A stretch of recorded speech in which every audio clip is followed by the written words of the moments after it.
تفسیر قرآن پر مبنی پروگرام قول اللہ میر عدیل عارف کی جانب سے۔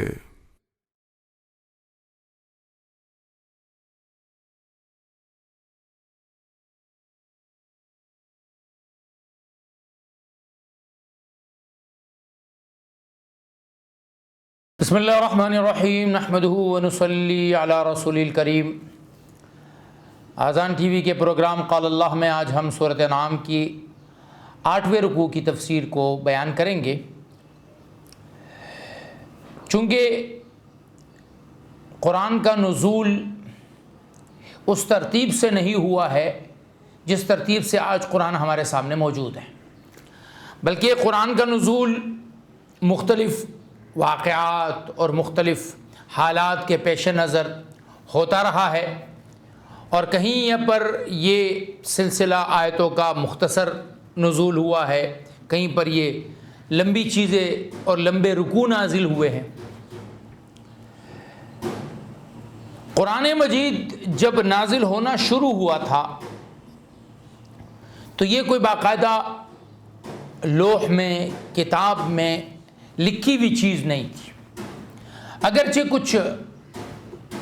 کچھ بہت ہی معمولی مفسرین کی یہ اقوال ہیں کہ جب حضور اکرم صلی اللہ علیہ وسلم کے پاس پہلی وحی آئی اور آپ سے کہا گیا کہ اقرا، تو آپ نے فرمایا ما انا بقاری، میں پڑھا ہوا نہیں ہوں۔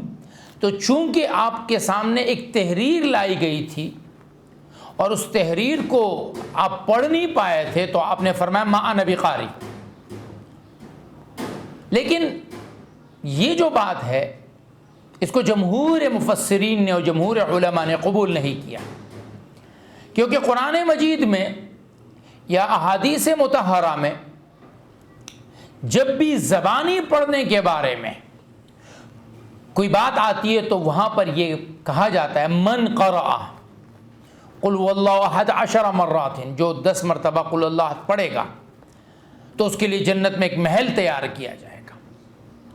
ثم لیقرأ، پھر اس کو چاہیے کہ اس کے بعد یہ پڑھے۔ تو اب اس کا مطلب یہ نہیں ہے کہ وہ کسی لکھی ہوئی تحریر کو پڑھے، بلکہ مطلب یہ ہے کہ پڑھنا۔ تو عربی زبان میں جب کسی کو کہا جاتا ہے کہ آپ پڑھیں، چاہے وہ چیز سامنے لکھی ہوئی ہو چاہے وہ چیز سامنے لکھی ہوئی نہ ہو، تو اس کے لیے اقرأ ہی کا لفظ آتا ہے، قرأ کا ہی لفظ آتا ہے۔ لہٰذا جمہور محدثین اور جمہور مفسرین اور جمہور علماء کا قول یہی ہے کہ قرآن مجید کبھی بھی الواح کی شکل میں نازل نہیں ہوا ہے، تحریری شکل میں کہیں بھی نازل نہیں ہوا ہے، ورنہ وہ جو قرآن میں ہے نا کہ لا تحرک بہ لسانک لتعجل بہ، اب جلدی جلدی جبریل کے ساتھ پڑھنے کی کوشش نہ کریں تاکہ آپ اس کو یاد کر سکیں۔ انا علینا جمعہ وقرآنہ، ہم ہی نے جمع کرنا ہے اور ہم ہی نے اس کو پڑھوانا ہے۔ تو حضور اکرم صلی اللہ علیہ وسلم کی کوشش یہ ہوا کرتی تھی کہ جبریل جب قرآن نازل کرے تو آپ جلدی جلدی اس کو دہراتے تھے کہ آپ بھول نہ جائیں۔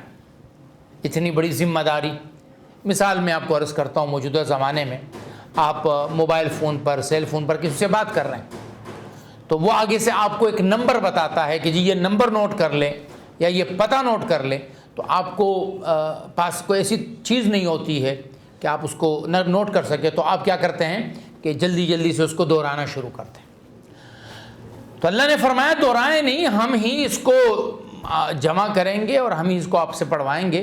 تو آپ علیہ الصلاۃ والسلام نے وہ جو تیزی سے اس کا پڑھنا تھا اس کو روک دیا، اور الواح کی شکل میں موسیٰ علیہ الصلاۃ والسلام کی کتاب زبور نازل ہوئی تھی، اس میں قرآن نے باقاعدہ اس کے لیے الواح کا لفظ ذکر کیا۔ تو قرآن لکھا ہوا نہیں آیا ہے، نہ قرآن آپ علیہ الصلاۃ والسلام کے زمانے میں باقاعدہ جمع شکل میں موجود تھا، بلکہ قرآن مجید کو مختلف جگہوں پر مختلف لوگوں نے اس کو لکھا، کسی نے کس چیز پہ لکھا، کسی نے کس چیز پر لکھا، اور آپ علیہ الصلاۃ والسلام اور اس زمانے کے لوگ ان کے حافظے بڑے تیز تھے، کیونکہ وہ ہزاروں اشعار ان کو یاد ہوتے تھے، لوگوں کے نسب نامے یاد ہوتے تھے، تو قرآن کا یاد کرنا کوئی اتنا بڑا مشکل کام نہیں تھا ان کے لیے۔ اور آپ علیہ الصلوۃ والسلام کی زندگی میں ہی قرآن کے بہت سارے حافظ بن گئے تھے. تو قرآن نازل ہوتا تھا، آپ علیہ الصلوۃ والسلام فرماتے تھے بھائی اس آیت کو فلاں صورت میں فلاں جگہ پر رکھ دو. تو یہ پہلے بھی میں ایک مرتبہ عرض کر چکا ہوں کہ یہ جو قرآن ہے یہ وہی ہے جو اللہ کے نبی پر نازل ہوا ہے، لیکن اس کی جو صورت ہے یہ وہ نہیں ہے جو اللہ کے نبی کے زمانے میں ایسی نہیں تھی قرآن کی صورت. یہ تو حضرت ابوبکر رضی اللہ عنہ کے زمانے میں، پھر اس کو مزید منقع صاف ستھرا کیا حضرت عثمان رضی اللہ عنہ کے زمانے میں، اور پھر اس کو یہ مصحف عثمانی کی شکل میں نازل کیا، لوگوں میں تقسیم کیا گیا. اور آج بھی قرآن جو ہے وہ مصحف عثمانی کی شکل میں، آپ کسی ایسے ملک میں جہاں عرب ملک ہو وہاں جائیں گے تو وہاں قرآن کے الفاظ یہی ہوں گے، لیکن اس کے لکھنے کا طریقہ الگ ہوگا. وہ عربی طرز تحریر ہوتی ہے جس کو ہمارے ہاں بہت سارے لوگ نہیں پڑھ پاتے ہیں. اس کی وجہ یہ ہے کہ ہم اردو جو رسم الخط ہے وہ تھوڑا زیادہ واضح ہے بنسبت عربی کے رسم الخط کے، کہ جب اس کو لکھا جاتا ہے تو جو عربی پراپر پڑھے ہوئے نہیں ہوتے ہیں ان کے لیے قرآن کو سمجھنا مشکل ہو جاتا ہے. چونکہ یہ صورت مکی ہے اور اس صورت میں اللہ رب العزت نے اپنے جو قدرتیں ہیں ان کو بار بار کھول کے ہمارے سامنے بیان فرمایا ہے، تاکہ مکے کے وہ لوگ جو اللہ کی ذات سے دور ہیں ان کو اللہ کا تعارف اچھی طرح سے ہو سکے. تو اللہ فرماتے ہیں وَهُوَ الْقَاهِرُ فَوْقَ عِبَادِهِ وَيُرْسِلُ عَلَيْكُمْ حَفَظًا حَتَّى إِذَا جَاءَ أَحَدَكُمُ الْمَوْتُ تَوَفَّتْهُ رُسُلُنَا وَهُمْ لَا يُفَرِّطُونَ. وَهُوَ الْقَاهِرُ فَوْقَ عِبَادِهِ، اللہ اپنے بندوں پر غالب ہے. ہمارے ارادے کچھ، ہماری سوچ کچھ، ہمارے منصوبے کچھ، اللہ رب العزت کا ارادہ، اللہ کی سوچ، اللہ کا نظام وہ ہم پر غالب ہے، ہم اس نظام سے مغلوب ہیں، ہم کچھ نہیں کر سکتے. عرفت ربی بفسخ العزائم، میرے رب کی پہچان ایک بہت بڑی پہچان یہ ہے کہ میں نے اپنے رب کو اس بات سے پہچانا کہ میں جو چاہتا ہوں وہ کر نہیں پاتا ہوں. میری چاہت نہیں چلتی ہے، اللہ کی منشا، اللہ کی مرضی وہ چلتی ہے. تو وَهُوَ الْقَاهِرُ فَوْقَ عِبَادِهِ، اللہ اپنے بندوں پر غالب ہیں اور اسی کا غلبہ چلتا ہے. اور اس غلبے کی شکل ایک یہ ہے کہ وَيُرْسِلُ عَلَيْكُمْ حَفَظًا، اس نے ایک نگہبان تمہارے اوپر مقرر کیے ہوئے، اور وہ نگہبان کیا ہے؟ جو تمہارے اعمال کی حفاظت کرتا ہے. اب یہ جو مختلف نگہبان ہیں اس کے بارے میں علماء نے بہت ساری چیزیں لکھی ہیں. روایات اس بارے میں بہت کمزور روایت بھی ہیں کہ جی ہر انسان پر 9، 10، 11 فرشتے مقرر ہیں. کمزور روایتوں میں ایک دائیں کندھے پر، ایک بائیں کندھے پر، ایک زبان پر، 2 آنکھ پر، 2 کان پر، 2 ہونٹوں پر، ایک دل پر. لیکن صحیح روایات یہ ہے کہ اللہ رب العزت نے ہر انسان کے ساتھ کرامن کاتبین کو رکھا ہے کہ جو عمل کو لکھتے ہیں، اور ایک قرین من الجن ہے جو آپ کا شیطان ہے جو آپ کے ساتھ جڑا ہوا ہے، اور ایک آپ کا قرین ہے وہ فرشتوں کی طرف سے. یہاں میں ایک عجیب بات آپ کو عرض کر دوں کہ اس قرین سے ہمارے جو عاملین لوگ ہیں وہ ایک لفظ نکالتے ہیں جس کو کہتے ہیں ہمزاد. یہ ایک بڑا عجیب ایسا ایک سلسلہ ہے کہ پوری جو عملیات کی لائن ہے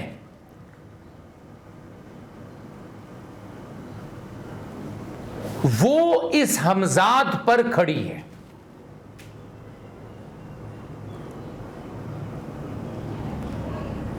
ہمارے عاملین حضرات کیا کہتے ہیں، اور میں یہ عرض کر دوں کہ یہ جو ہمزاد کا چکر ہے کہ آپ کے ساتھ ایک ہمزاد ہوتا ہے اور اس کو آپ اپنے تابع کر لیتے ہیں، اور پھر لوگوں نے اس کا ایک اور نام رکھا ہے موکل کی شکل میں کہ جی یہ موکل ہے اور فلاں کے پاس اتنے موکل ہیں، تو یہ جو ہمزاد ہے اس کو وہ لیتے ہیں قرینا من الجن، کہ آپ علیہ الصلوۃ والسلام نے فرمایا کہ تمہارے ساتھ ایک شیطان جوڑ دیا گیا ہے اور ایک تمہارے پاس ساتھ فرشتہ جوڑ دیا گیا ہے۔ جو تمہارا فرشتہ ہے وہ تمہیں خیر کی تلقین کرتا ہے، جب تم اپنے دل میں کسی خیر کی بات کو پاؤ کہ تمہیں خیر کی طرف توجہ کیا جا رہا ہو، متوجہ کیا جا رہا ہو، تم اللہ کے حمد اور شکر کو بیان کرو، اور جب تمہیں کوئی شر کی بات تمہارے دل میں آئے تو تم اس پر اللہ سے استغفار کرو، اس چیز کو دور کر دو۔ تو صحابہ نے عرض کیا کہ یا رسول اللہ، کہ آپ کے ساتھ بھی ایک ایسا شیطان جوڑا گیا ہے؟ آپ نے فرمایا بالکل جوڑا گیا ہے، جو مجھے بھی شر کی باتیں کرتا لیکن اسلم، وہ مسلمان ہوا ہے، اور بعض علماء کہتے ہیں کہ وہ میرا تابع ہو گیا ہے۔ تو یہ جو ہمزاد کے الفاظ ہیں کہ جی آپ کا ہمزاد جو ہے اس کو آپ قابو کریں، آپ کے ہمزاد نے آپ کے ساتھ یہ کیا، یہ صرف اور صرف وہ باتیں ہیں کہ جن کی اصل کچھ نہیں ہے۔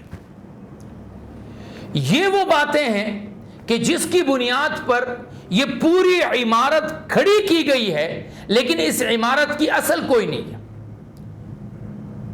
کیونکہ اگر آپ ہمزاد سمجھتے ہیں کہ اس کو آپ اپنے تابع کر سکتے ہیں تو آپ علیہ الصلوۃ والسلام سے اس کے بارے میں کوئی بھی ایسی بات ثابت نہیں ہے کہ ان کی ذات کے علاوہ یہ ہمزاد کسی کے لیے بھی تابع ہوا۔ عمر رضی اللہ تعالیٰ عنہ کے لیے اللہ کے نبی نے فرمایا کہ اے عمر، شیطان جس راستے سے تو گزرتا ہے اس راستے کو بدل دیتا ہے لیکن وہ تیرے تابع نہیں ہے۔ یہ بات نہیں فرمائی مجھے، یعنی اللہ کے نبی کو یہ اللہ نے خصوصیت دی ہے کہ ہمارا ہمزاد جو عاملین کے الفاظ ہیں، جو ہمارا جن ہے، اصل جس کو ہم شیطان کہہ سکتے ہیں، جن کہہ سکتے ہیں، جس کو یہ لوگ ہمزاد کہتے ہیں، وہ ہمیں جب بھی تلقین کرے گا وہ برائی کی تلقین کرے گا، وہ خیر کی تلقین نہیں کرے گا۔ خیر کی تلقین آئے گی وہ فرشتے کی طرف سے، بلکہ ایک روایت میں آپ علیہ الصلوۃ والسلام نے فرمایا کہ شیطان ایک لمبی سی سونڈ لے کر انسان کے دل پر بیٹھا رہتا ہے اور اپنی وہ سونڈ کے ذریعے سے شر کو اندر انجیکٹ کرتا رہتا ہے، داخل کرتا رہتا ہے، تاکہ اس کے دل کے اندر وسوسے پیدا کر سکے۔ تو اللہ رب العزت نے فرشتے کو بھیجا ہے، شیطان کو مقرر کیا ہے۔ اب یہ جنگ انسان دو مشیروں کے ذریعے سے لڑ رہا ہے، مشیر خیر، مشیر شر، ایک خیر کے مشورے دینے والا، ایک شر کے مشورے دینے والا۔ اب انسان جس کی طرف زیادہ راغب ہو جاتا ہے دوسرا مشیر اتنا ہی کمزور ہوتا چلا جاتا ہے۔ ایک آدمی کو آپ دیکھیں گے کہ وہ برائی پر چل رہا ہے اور برائی میں ترقی کر رہا ہے، اس کا مطلب یہ ہے کہ اس کا مشیر شر وہ مشیر خیر پر غالب آ گیا ہے۔ دوسری طرف آپ ایک آدمی کو دیکھتے ہیں کہ اس کا خیر غالب چل رہا ہے، آگے بڑھتا جا رہا ہے، اور خیر میں طرح طرح کی چیزیں اللہ اس کو سجا رہے ہیں، اس کا مطلب یہ ہے کہ اس کا مشیر خیر جو ہے وہ مشیر شر پر غالب ہو چکا ہے۔ تو جنگ ہے، اس میں کمان انسان کے ہاتھ میں، وہ صرف مشورے دے کر سکتے ہیں، القاء فی القلب کر سکتے ہیں۔ وَيُرْسِلُ عَلَيْكُمْ حَافِظًا، تمہارے اوپر اللہ نے اپنی طرف سے کچھ حفاظت کرنے والے مقرر کیے ہیں جو تمہارے ساتھ رہتے ہیں۔ کوئی تمہارا عمل لکھتا ہے۔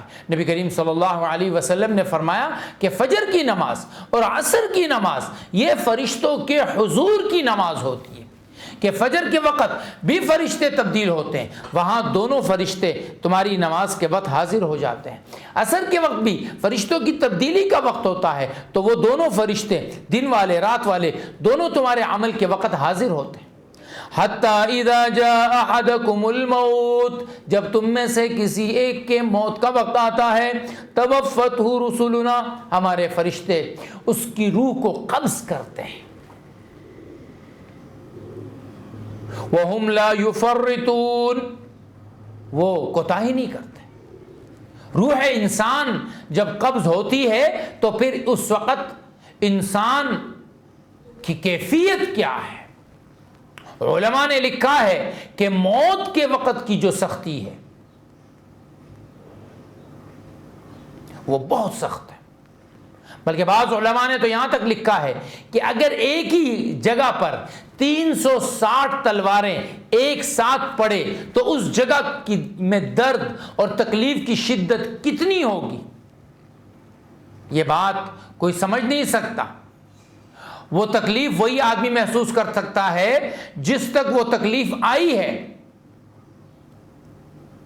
فرمایا ایسے ہی موت کی تکلیف کہ 360 تلواریں ایک ہی زخم پر لگ رہی ہوں تو وہ کتنی تکلیف دہ ہوگی، پینفل ہوگی، ویسے ہی انسان جب موت آتی ہے تو اس کو تکلیف ہوتی ہے۔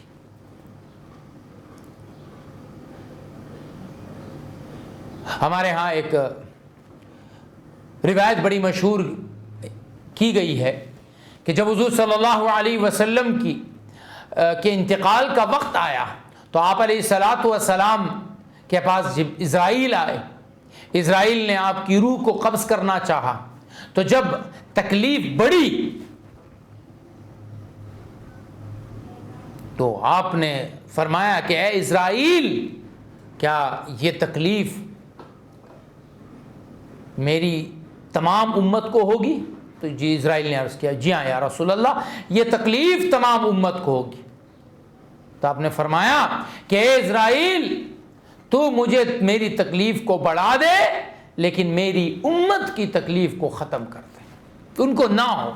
یہ واقعہ ہمارے ہاں بیان بھی کیا جاتا ہے، لیکن در حقیقت یہ ایک من گڑت واقعہ ہے، اس واقعے کی کوئی حیثیت نہیں ہے، ایک جھوٹا واقعہ ہے۔ عائشہ رضی اللہ تعالیٰ عنہ فرماتی ہے کہ پہلے آسان موت کو میں کسی انسان کی خوش قسمتی کی علامت سمجھتی تھی کہ فلاں آدمی کی موت بڑی ہلکی ہوئی ہے تو یہ بڑا خوش قسمت آدمی ہے، لیکن جب سے میں نے حضور اکرم صلی اللہ علیہ وسلم کی انتقال کی کیفیت کو دیکھا تو میں نے پھر کسی کی موت کے ہلکے پن کو اس کے لیے خوش قسمتی کا سبب نہیں گردانا، کیونکہ آپ علیہ الصلاۃ والسلام کو بڑی تکلیف ہوئی، شدید تکلیف ہوئی، سخت تکلیف ہوئی، اور آپ نے فرمایا انما اعک کما یعک رجلان منکم، مجھے تو بخار بھی تم میں سے کسی کے 2 مردوں جتنا ہوتا ہے، یعنی میرا جو بخار ہے وہ تمہارے 2 آدمیوں جتنا ہوتا ہے۔ اگر اللہ کے نبی کے اجور زیادہ، ان کی رعایتیں زیادہ، وہیں پر جب مشقتیں تکلیفیں آتی تھی تو بھی زیادہ آتی تھی۔ تو فرشتے جب آتے ہیں تو وہ انسان کی روح کو قبض کرتے ہیں، اور وہ اپنے اس روح کے قبض کرنے میں کبھی بھی کوتاہی نہیں کرتے۔ ثم ردوا الى اللہ مولاہم الحق، پھر ان کو پہنچائے جائیں گے اللہ کی طرف جو ان کا حقیقی رب ہے۔ الا لہ الحکم الا لہ الحکم الا لہ الحکم، سن لو، ارے او خبردار ہو جاؤ، سارا فیصلہ اللہ نے کرنا ہے، سارا فیصلہ اللہ نے کرنا ہے۔ الا لہ الحکم، فیصلہ اسی کا ہے۔ وَهُوَ أَسْرَعُ الْحَاسِبِينَ، اور وہ بڑی جلدی حساب کرنے والا۔ یہ جو سوچ ہے نا دیکھی جائے گی، اللہ کے ہاں حساب بہت جلدی۔ اور عربی کا ایک مقولہ ہے کہ من ماتا فقد قامت قیامتہ، کہ جو مر گیا سو اس کی قیامت تو کھڑی ہو گئی۔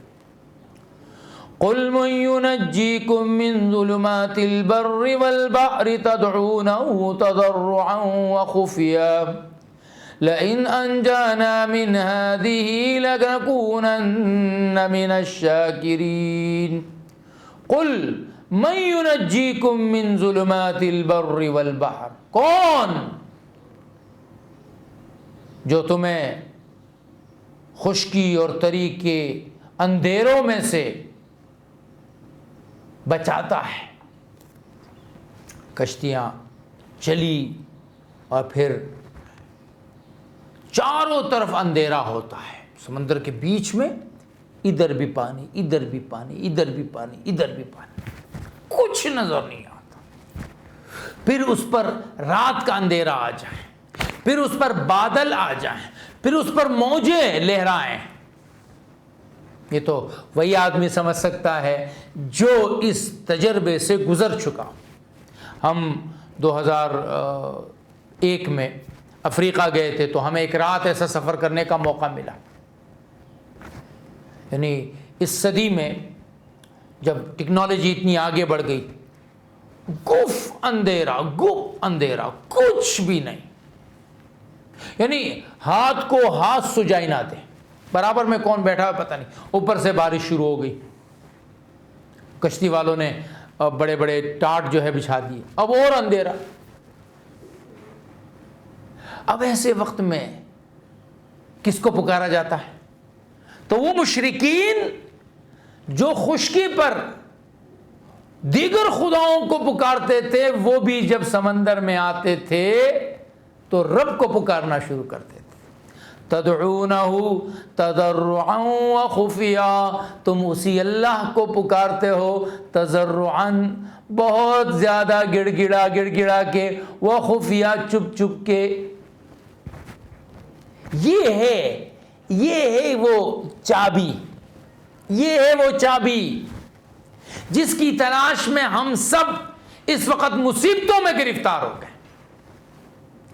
چابی رب نے قرآن میں دے دی، اللہ رب العزت نے ہمیں چابی دے دی ہے۔ تدعونہ تضرعا وخفیا، مجھ سے بات کرنی ہے، مجھ سے کام نکلوانے ہیں، مجھ سے اپنی حاجتیں پوری کروانی ہیں، تو یہ چابی لے لو۔ تدعونہ تضرعا وخفیا، پکارو مجھے، کیسے؟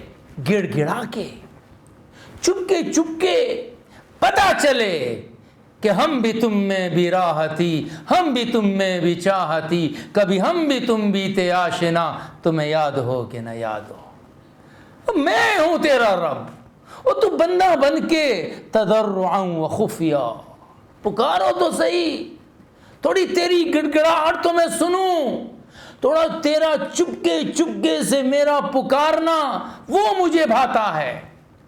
ہم نے کیا کر دیا؟ ارے جناب وظیفہ چاہیے، اس کے پاس جاؤ، اس نے گلے میں مالے ڈالی ہوئی ہے، اس نے گلے میں مالا ڈالی ہوئی ہے، وہ ڈاکٹر عبقری صاحب نے گلے میں مالا ڈالی ہوئی ہے، جناب چلے جاؤ، وہ تمہارا کام کریں گے وظیفے دے کر۔ کوئی وظیفہ نہیں ہے، سب سے بڑا عظیم الشان وظیفہ ایک ہے، تدعونہ تضرعا وخفیا۔ اللہ فرماتے ہیں مشرک جب رات کے اندھیرے میں، سمندر کے بیچ میں، موجوں اور لہروں کے بیچ میں مجھے وہاں پکارتا تھا تو میں اس مشرک کی بھی حاجت پوری کر دیتا تھا۔ آج مسلمان کو ان لوگوں کے پیچھے جانا ہے جو مکار ڈرامے باز بنے پڑے ہیں، جو لوگوں کو پاگل بنا رہے ہیں وظیفوں کے نام پہ، جو لوگوں کو اعمال اور عملیات کے نام پر بے وقوف بنا رہے ہیں، جو دنیا کا کوئی کام نہیں کر سکتے ہیں وہ عملیات کا کام کرتے ہیں۔ یہ ہے قل من ينجيكم من ظلمات البر والبحر، کون تمہیں بچاتا ہے سمندر اور خشکی کے اندھیروں میں، تدعونہ تضرعا وخفیا، تم اسے پکارتے ہو گڑ گڑا کر اور چپکے سے، لئن انجانا من هذه لنکونن من الشاکرین، اے اللہ اگر یہاں سے بچا لیا، ان مصیبتوں سے بچا لیا، لنکونن من الشاکرین، ہم شکر گزار ہو جائیں گے۔ قل اللہ ینجیکم منہا ومن کل کرب ثم انتم تشرکون، کہہ دو اللہ تمہیں نجات دیتا ہے اس مشکل سے بھی، وَمِن كُلِّ كَرْبٍ ہر مشکل سے، قُلِ اللَّهُ يُنَجِّيكُمْ اللہ ہی تمہیں نجات دیتا ہے، منہا اس سے بھی، وَمِن كُلِّ كَرْبٍ ہر تکلیف سے، ثم انتم تشرکون مصیبت تمہاری ہے تم شرک کرتے ہو۔ تم انسانوں کو، آج کا مسلمان شرک نہیں کرتا لیکن وہ خدا رب العزت اور اپنے بیچ میں انسانوں کو لا کر بیٹھا ہوا ہے۔ آپ دعا کیجئے، آپ میرے لیے یہ کیجئے، آپ میرے لیے یہ کیجئے۔ اب وہ پیارا سا عمل استخارہ، اس کو بھی ہم نے دکانداری بنا دیا، وہ بھی لوگوں سے کرواؤ، جبکہ اللہ نے کیا کہا؟ مجھ سے مانگو۔ کیسے؟ گڑ گڑا کے، چپکے سے، بس۔ قل اللہ ینجیکم، قل اللہ ینجیکم، قل اللہ ینجیکم، اللہ تمہیں نجات دیتے ہیں، دیں گے، منہا ان مصیبتوں سے بھی، ومن کل کرب اور ہر تکلیف سے۔ قل هو القادر على أن يبعث عليكم عذابا من فوقكم أو من تحت أرجلكم أو يلبسكم شيعا ويذيق بعضكم بأس بعض انظر كيف نصرف الآيات لعلهم يفقهون۔ کہہ دیجئے کہ وہ قادر قدرت والا ہے اس بات پر، ان یبعث علیکم عذابا کہ وہ تم پر بھیجے عذاب، من فوقکم اوپر سے، اور من تحت ارجلکم تمہارے پیروں کے نیچے سے، او یلبسکم شیعا یا تم کو آپس میں فرقوں کی شکل میں، جماعتوں کی شکل میں لڑوا دے، وَيُذِيقَ بَعْضَكُمْ بَأْسَ بَعْضٍ اور چکھا دیں تم میں سے بعض کو بعض کی سختیاں، لڑائیاں، مصیبتیں۔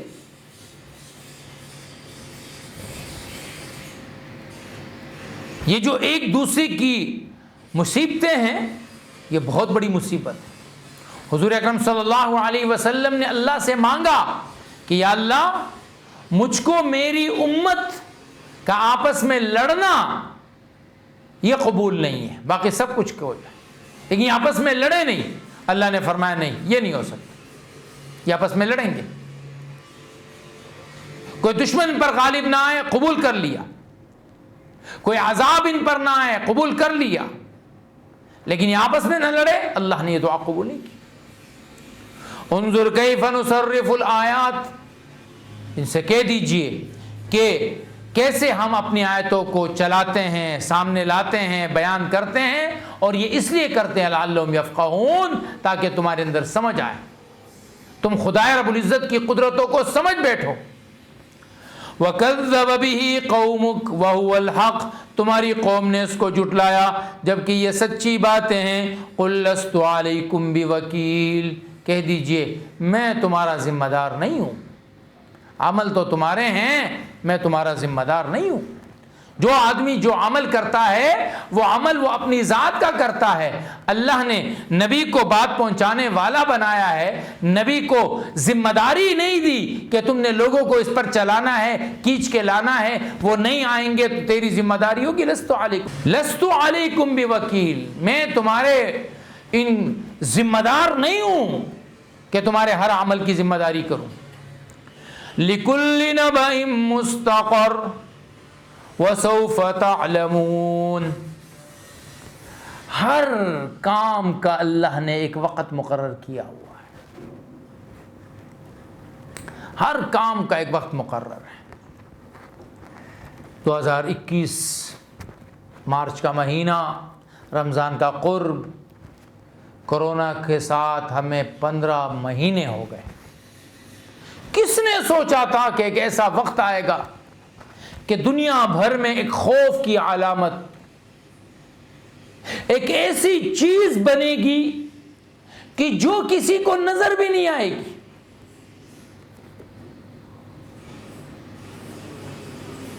وہ اس طواف کو روک دے گی جو طواف کبھی صدیوں میں نہیں رکا۔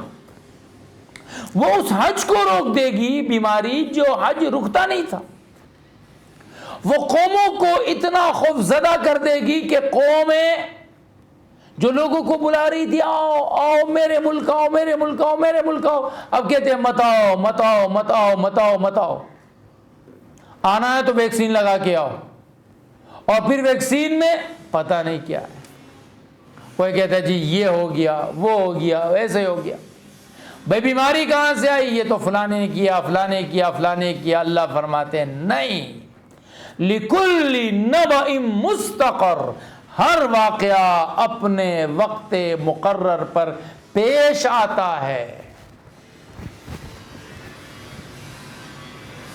یہ جو کورونا ہے، میں اپنی ذاتی بات یہ سمجھتا ہوں کہ خدا رب العزت نے ہمیں دجال کے فتنے سے قبل ایک مرتبہ اس کی پوری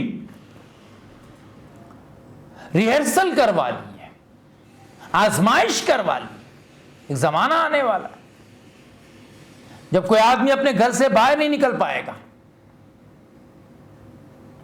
کوئی محفوظ نہیں ہوگا، پہاڑوں پہ چڑھ جائیں گے، سناٹے سڑکوں پہ پڑے ہوئے ہوں گے، دجال کا خوف ہوگا۔ آج ہمارے سامنے جب لاک ڈاؤن سخت ترین ہو گیا تھا تو یہ سارے منظر ہمارے سامنے اللہ نے گزروا دیے، پھر بھی کسی کی آنکھ نہ کھلے، اس کی عقل نہ کھلے، وہ نہ سمجھے۔ وَسَوْفَ تَعْلَمُونَ، اللہ فرماتے ہیں قریب تمہیں پتہ چل جائے گا۔ یہ کسی کے کرنے سے نہیں ہوتا، یہ اللہ کے کرنے سے ہوتا۔ لِكُلِّ نَبَإٍ مُسْتَقَرٍ، ہر واقعے کے پیچھے، ہر واقعے کے لیے اللہ نے ایک وقت مقرر کیا۔ وَإِذَا رَأَيْتَ الَّذِينَ يَخُوضُونَ فِي آيَاتِنَا فَأَعْرِضْ عَنْهُمْ حَتَّى يَخُوضُوا فِي حَدِيثٍ غَيْرِهِ وَإِمَّا يُنْسِيَنَّكَ الشَّيْطَانُ فَلَا تَقْعُدْ بَعْدَ الذِّكْرَى مَعَ الْقَوْمِ الظَّالِمِينَ۔ اوہو، بڑی عجیب بات اللہ نے اس آیت میں فرمائی ہے، اور آج کے زمانے میں اس بات کو تھامنے کی ضرورت ہے۔ وَإِذَا رَأَيْتَ الَّذِينَ يَخُوضُونَ فِي آيَاتِنَا، جو لوگ اگر تم انہیں دیکھو کہ ہماری آیتوں کے متعلق لڑ رہے ہیں، جھگڑ رہے ہیں، شکوک پیدا کر رہے ہیں، شبہات پیدا کر رہے ہیں، ان سے لڑو جھگڑو مت۔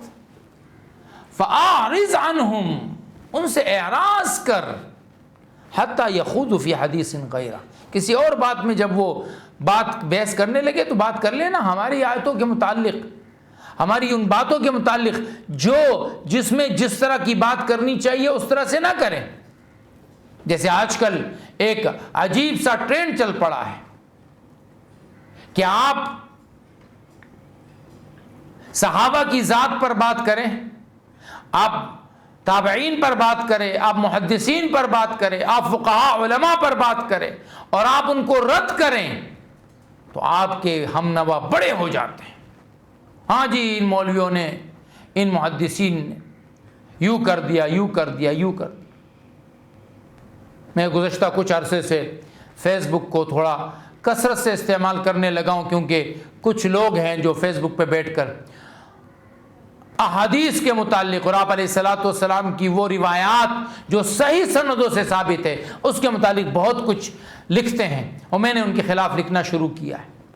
میں نے یہ بات دیکھی ہے کہ ہماری بات جو باحوالہ ہوتی ہے، بادلیل ہوتی ہے، مضبوط ہوتی ہے، اسے قبول کرنے والے، اسے سمجھ کرنے والے بہت تھوڑے ہوتے ہیں، لیکن وہ اول فول بکنے والے، وہ اوٹ پٹانگ حرکتیں کرنے والے، اور وہ جو اپنی عقل کی بنیاد پر پوری امت کے متفقہ روایات کو رد کرتے ہیں، ان کو کہا جاتا ہے بس آپ ہیں جو دین کی خدمت کر رہے ہیں۔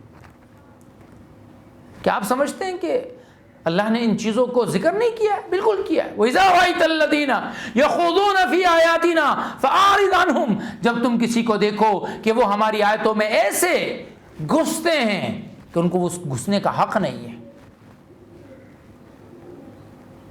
فَأَعْرِضْ عَنْهُمْ، ان سے اعراض کر لو، ایسے لوگوں کو جواب بھی نہ دو. اور یہ یقین اللہ جواب کریں گے آپ کو، کیونکہ آپ بات کرو گے دلیل سے. ان کے پاس دلیل کوئی نہیں ہے، عقل کا گھوڑا ہے جو جہاں سر پر دوڑاتے رہیں گے. اور اگر شیطان کوئی بات آپ کو بھلوا دے تو یاد آنے کے بعد پھر آپ ظالموں کے ساتھ نہ بیٹھیں. یہ بھی ایک عجیب نکتہ ہے. اللہ رب العزت اس بات کو ذکر فرمانا چاہتے ہیں کہ جب آپ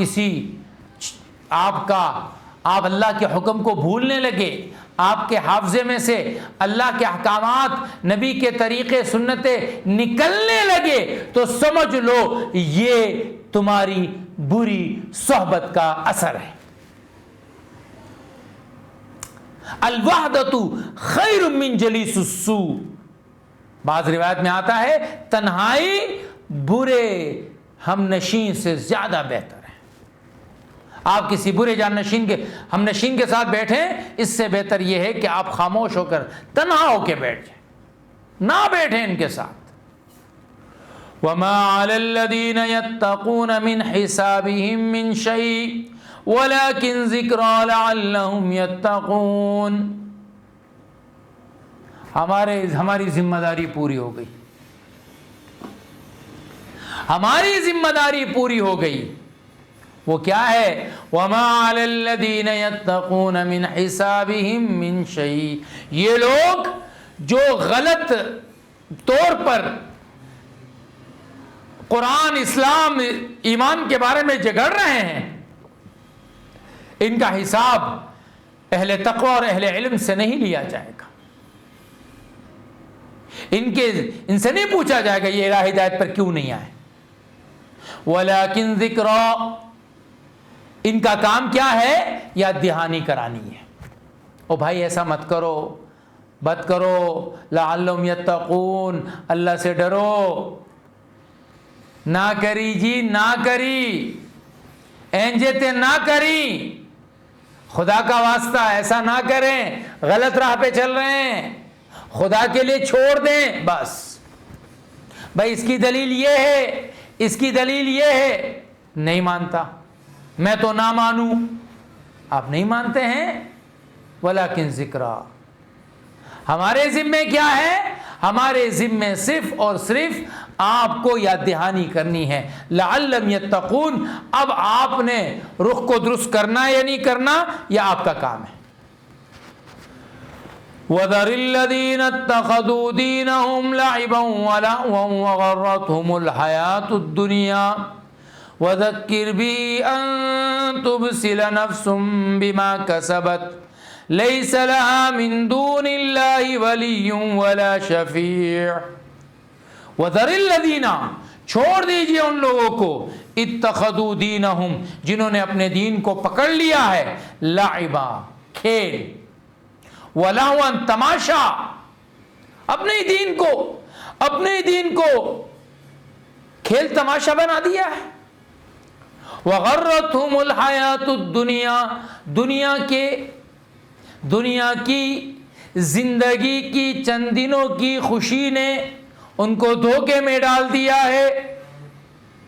اپنے ہی دین کے ساتھ کھیل کر رہے ہیں، اور کچھ ملا نہیں ملا، دین مل گیا کہ آپ اس سے کھیل رہے ہو.